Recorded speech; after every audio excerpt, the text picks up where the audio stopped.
নমস্কাৰ আজি অলপ আগতে কেন্দ্ৰীয় কেবিনেটৰ এখন বৈঠক অনুষ্ঠিত হৈছিল আৰু তাত আমাৰ ৰাজ্যখনৰ বাবে এটা সুন্দৰ প্ৰকল্পৰ অনুমোদন জনায় অলপ আগতে কেন্দ্ৰীয় পথ পৰিবহণ মন্ত্ৰী নীতিন গাডকাৰী ডাঙৰীয়াই মোক টেলিফোন কৰিছিলে আৰু টেলিফোনত এই সুখবৰটো তেখেতে মোক জানিবলৈ দিয়ে প্ৰকল্পটো হল গুৱাহাটীৰ ৰিং ৰোড অৰ্থাৎ আপোনালোক সকলোৱে জানে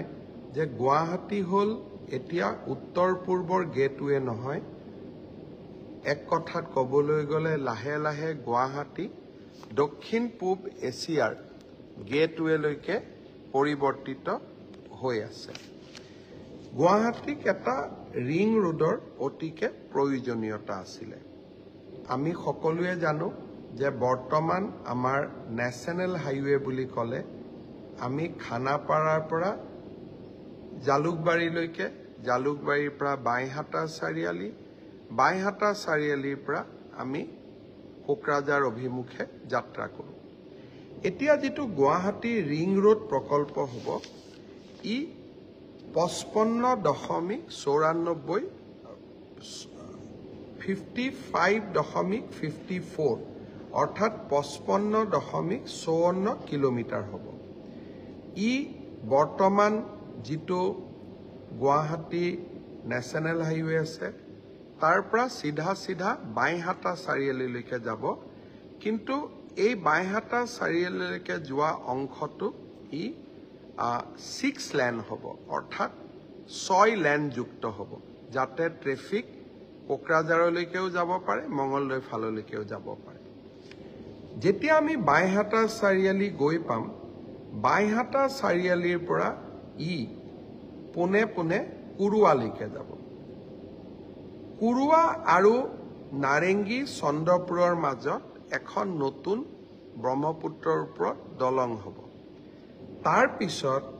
ই আকৌ সোণাপুৰলৈকে আহিব সোণাপুৰৰ পৰা আকৌ 6 লেন এটা ৰাস্তা বৰ্তমানৰ ৰাস্তাটোৰ ওপৰতে 6 লেন যুক্ত এটা পথ হ'ব হি খানাপাৰাত লগ লাগিব অৰ্থাৎ যদি মই সহজ ভাষাত বুজাই দিওঁ বৰ্তমান খানাপাৰাৰ পৰা আমি জালুকবাৰী যাম ই 6 লেন যুক্ত ইতিমধ্যে হৈছে জালুকবাৰীৰ পৰা বাইহাটা চাৰিআলিলৈকেও ই এতিয়া 6 লেন যুক্ত হ'ব বাইহাটা চাৰিআলিৰ পৰা আমি পুনে কুৰুৱালৈকে যাম আমি চিপাজাৰ গৈ নাপাওঁ আমি কুৰুৱা গৈ পাম মান্দাকাটাৰ মাজেৰে আমি কুৰুৱা গৈ পাম কুৰুৱা আৰু চন্দ্ৰপুৰৰ মাজত এখন দলং হ'ব তাক আমি নাৰেংগী কুৰুৱা দলং বুলিও কওঁ ব্ৰহ্মপুত্ৰৰ ওপৰত এখন দলং হ'ব আৰু এই দলংখন 3 কিলোমিটাৰৰ দলং হ'ব আৰু এই গোটেই ৰাস্তাটোত কেইবাটাও জাগাত ফ্লাইঅভাৰ থাকিব ৰোড অভাৰব্ৰিজ থাকিব সোণাপুৰত গৈ ৰাস্তাটো ওলাবগৈ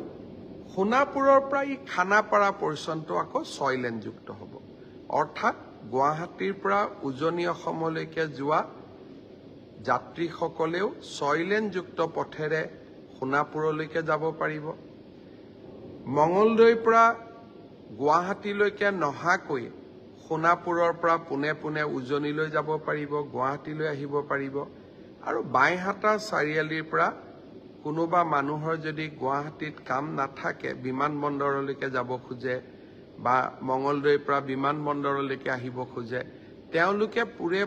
পুনে নাৰেংগী কুৰুৱা দলংখনেদি নেশ্যনেল হাইৱেত উঠি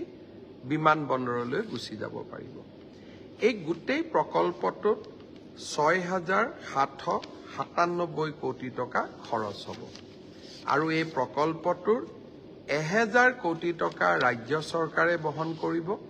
5,729 কোটি টকা কেন্দ্ৰীয় চৰকাৰে বহন কৰিব অৰ্থাৎ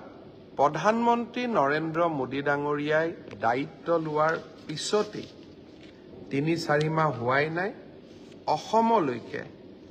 5,729 কোটি টকাৰ বিশাল উপহাৰ গুৱাহাটীবাসী অসমবাসী মঙ্গলদৈবাসী সোণাপুৰ জাগিৰোডবাসী আৰু সমগ্ৰ ৰাজ্যবাসীক মই অভিনন্দন জনাইছোঁ।